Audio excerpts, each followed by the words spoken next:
Good morning, all of you. Hope and wish you are fine, healthy, and doing your work nicely. All the best for your next exam. Now, today we will continue lesson number 7, Keeping Safe. Keeping safe.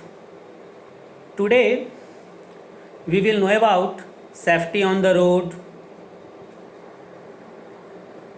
Safety rules to handle electrical equipments, है ना। तो आज हम लोग क्या जानेंगे? Safety rules on the road and safety rule to handle electrical equipments, है ना। In previous classes we had discussed about need of safety, safety at home, safety in school, safety on the playground, safety in or near swimming pool. Now today we will continue and discuss about safety on the road. Safety on the road, it means कौन कौन ऐसा safety rules है जिसको हमको road पे follow करना है।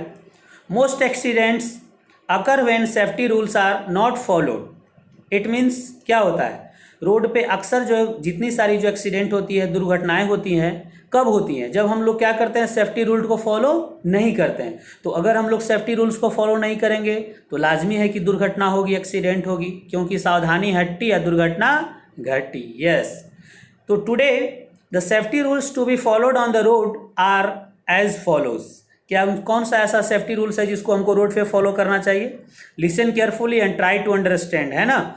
और उसके बाद जब ये कंप्लीट हो जाएगा तो आपको क्या करना है कि जो भी सेफ्टी रूल्स आज दिया गया है, ये आज आपका होमवर्क है, इसको लर्न करने के बाद साइंस नोट्स कॉपी में इसको राइट करना है।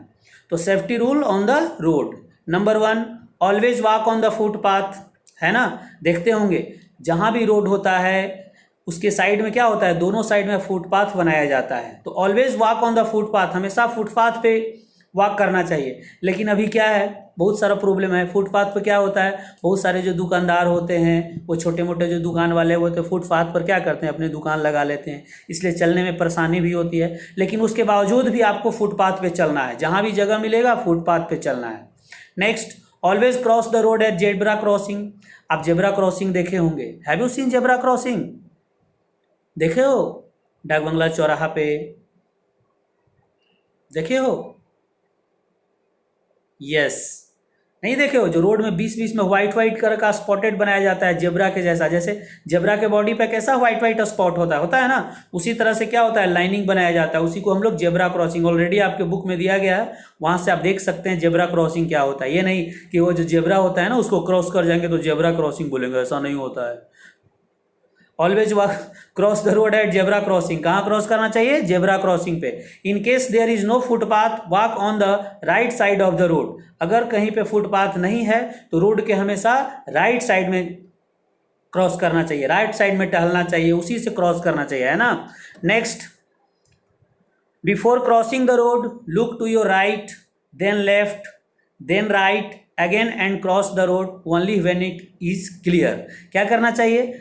जब रोड आप क्रॉस करते हैं तो हमेशा राइट लेफ्ट दोनों साइड देखना चाहिए, राइट भी देखो लेफ्ट। अगर कोई गाड़ी वहां से नहीं जा रही है, रास्ता क्लियर है, तभी आपको रोड को क्रॉस करना है। बहुत सारे क्या होता है, बहुत सारे लोगों का हैबिट होता है, लेफ्ट देखे राइट देखे नहीं, क्रॉस करने लगे, तब तक उधर से गाड़ी आती है, असावधानी हट्टी या दुर्घटना हो जाती है। तो हमेशा रोड को जब भी आप क्रॉस करते हैं तो right side, left side, right side, left side दोनों साइड देखना है। उसके बाद जब रोड क्लियर होगा तभी आप लोगों को रोड क्रॉस करना है ना। तो these are the 4 points. Next points, avoid walking between the vehicles when they stop at a traffic light. कभी कभी क्या होता है कि देखते हैं कि जब ट्रैफिक लाइट का सिग्नल रेड हो जाता है तो गाड़ी रुकी रहती है, उसमें भी बहुत सारे लोग दाएं बाएं लेफ्ट राइट करके चलने लगते हैं। लेकिन वैसा नहीं करना चाहिए, क्योंकि एट रैंडम सपोज डेट मान लेते हैं कि ग्रीन सिग्नल हो जाए, वहां से येलो सिग्नल हो जाए, तो अगर गाड़ी चलने लगे कि आप बीच में क्रॉस कर रहे हैं तो क्या हो सकती है, दुर्घटना हो सकती है, एक्सीडेंट हो सकती है। तो कभी भी एक्सक्यूज मी, कभी भी बाइसिकल्स के बीच में आप जब गाड़ी रुकी हुई है ट्रैफिक लाइट पे तो कभी भी उसके बीच से क्रॉस नहीं करना चाहिए। डोंट पुश बोर्डिंग ए बस और ट्रेन, है ना, कभी भी बस और ट्रेन पे किसी को पुश नहीं करना चाहिए। Do not take out your body parts from a car और बस विंडो। कभी कभी क्या होता है कि हम लोग कभी सफ़र करने जाते हैं, ट्रेन या बस पे बैठे रहते हैं, तो हैबिट क्या होता है, विंडो से सर बाहर निकाल के देखने का, हाथ हैंड विंडो से बाहर रख दे, लेकिन ऐसा नहीं करना है ना। उससे क्या हो सकता है, कभी दुर्घटना ही हो सकती है, एक्सीडेंट हो सकती है। तो जब भी आप बाहर सफ़र करते हैं, बस पे, कार में, ट्रेन में, तो कभी भी उसके विंडो से कोई भी बॉडी का पार्ट्स को बाहर नहीं निकालना है। Wear A seat belt in A car और बस। हमेशा जब ड्राइव में जा रहे हैं तो कार में बैठे हैं, बस में बैठे हैं, तो सीट बेल्ट का यूज़ करना चाहिए। क्योंकि अगर एट रैंडम आप ब्रेक लगाते हैं, एट रैंडम आपके गाड़ी के आगे कुछ चला आता है, एट रैंडम ड्राइवर ब्रेक लगाता है, तो उससे क्या होगा, उससे आप बैठे हैं, अगर सीट बेल्ट नहीं बांधे तो आगे की ओर धक्का देंगे, है ना, तो उससे क्या होगा, प्रॉब्लम हो सकता है, इंजरी हो सकता है, एक्सीडेंट हो सकता है। लेकिन आप सीट बेल्ट लगाए हुए हैं तो आपका बॉडी क्या है, बिल्कुल स्टेबल होता है। तो हमेशा जब भी आप सफ़र में जाते हैं, बस पे, कार में, कहीं भी जाते हैं, तो सीट बेल्ट का यूज़ जरूर करना है। Next, safety rules to handle electrical equipments. कभी कभी क्या होता है, हमारे घर में बहुत सारा इलेक्ट्रिकल का वायर होता है, इलेक्ट्रिकल इंस्ट्रूमेंट्स होता है, जिसको हम लोग क्या करते हैं, सही ढंग से हैंडल नहीं करते हैं, जिसके कारण क्या होती है, एक्सीडेंट हो जाती है, दुर्घटनाएं हो जाती है।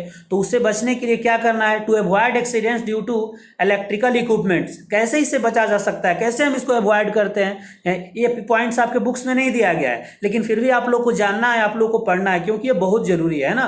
क्योंकि सावधानी हट्टी या दुर्घटना घटी, आपके बुक में ये नहीं दिया गया है, लेकिन उसके बावजूद भी मैंने दिया है, इसलिए आप लोग को इसको अच्छी तरह से समझना है, इसको कोशिश करना है फॉलो करने का, और नोट्स कॉपी में लर्न करने के बाद राइट करना है। आप अगर आपके घर में कोई पर्सन है जिसको आइडिया नहीं है, तो उसको बताने का भी कोशिश करना है कि these are the safety rules to handle electrical equipments, है ना। Listen, you should obey the following safety rules. कौन कौन सा है जिसको फॉलो करना चाहिए। Always turn off the switch before using any electrical equipments. घर में कोई भी अगर इलेक्ट्रिकल इक्विपमेंट्स को आप हैंडल करते हैं, किसी तरह का कोई वर्क करते हैं उससे रिलेटेड, तो हमेशा उसका जो स्विच है उसको ऑफ करके रखना है। ऑफ कीजिएगा तो उसमें क्या होता है, करंट सप्लाई नहीं होता है, करंट सप्लाई नहीं होगा तो उसको आसानी से आप यूज़ कर सकते हैं। लेकिन अगर गलती से वहाँ पे मेरा हैंड्स टच कर गया, किसी तरह का बॉडी का कोई भी पार्ट अगर उसमें टच करेगा, तो चोट का झटका धीरे से लगेगा, सावधानी हटी या दुर्घटना घटी। तो कभी भी आपको कोई भी इलेक्ट्रिकल इक्विपमेंट्स को आप यूज़ करते हैं, उसको हैंडल करते हैं, तो हमेशा स्विच को क्या रखना है, ऑफ रखना है। Never touch any electrical wire with wet hands or bare feet, you may get an electric shock, है ना। कभी भी आप कोई भी इलेक्ट्रिकल वायर को टच करते हैं तो हाथ कभी भी भीगा नहीं होना चाहिए, कभी भी बेयर फुट, खुली पाँव नहीं होना चाहिए। जब भी आप इलेक्ट्रिकल वायर को, कोई भी इक्विपमेंट्स को हैंडल करते हैं, तो हमेशा आपके पैर में स्लीपर होना चाहिए। क्योंकि उससे क्या होता है ना, हमारा जब पैर खुला होता है, नंगा पैर रहता है ना, तो अर्थ से उसमें अर्थिंग लेने लगता है, लेने के बाद क्या होता है, इलेक्ट्रिकल शॉक लगता है, जिसके कारण एक्सीडेंट हो सकता है। Never use water to extinguish fire caused by electricity, instead use sand to throw on it। कभी भी कहीं पे अगर आग लग जाती है, किसी तरह का कोई शॉर्ट सर्किट हो जाता है, तो कभी भी उस पर पानी का यूज नहीं करना चाहिए। कभी कभी क्या होता है, आग लगता है तो हम लोग उस पर पानी फेंक, ठीक है, और भी कहीं पे जैसे घर का मतलब वुड है, चाहे पेपर है, चाहे क्लॉथ है, अगर वो सब जल रहा है, उस पर अगर पानी डालते हैं ना, पानी का छिड़काव करते हैं, तो उससे फायर को बुझाया जा सकता है। लेकिन जब भी इलेक्ट्रिकल शॉक से होता है, इलेक्ट्रिसिटी से कभी आग लगती है, कभी शॉर्ट सर्किट होता है, तो उस पर भी कभी भी पानी का यूज नहीं करना चाहिए। उसमें क्या होता है, उसमें इलेक्ट्रिक करंट रन करने लगता है, जिससे पानी फेंकिएगा ना तो आपका हैंड वेट हो जाएगा, वेट हो जाएगा तो वहाँ से क्या होगा, करंट सप्लाई होगा, तो आपको भी इलेक्ट्रिक शॉक लग सकता है। इसलिए कभी भी इलेक्ट्रिक शॉक से घर में कोई भी आग पकड़ती है तो उसमें पानी का यूज नहीं करना चाहिए, है ना।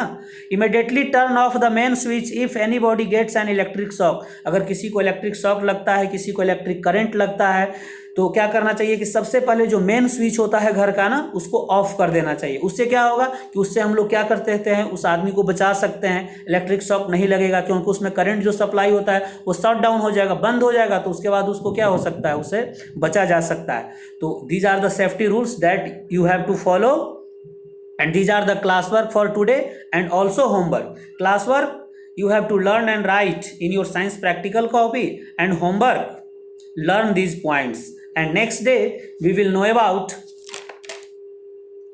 safety aid, है ना, फर्स्ट एड। क्या पढ़ेंगे हम लोग, सेफ्टी हेड नहीं, सॉरी, फर्स्ट एड।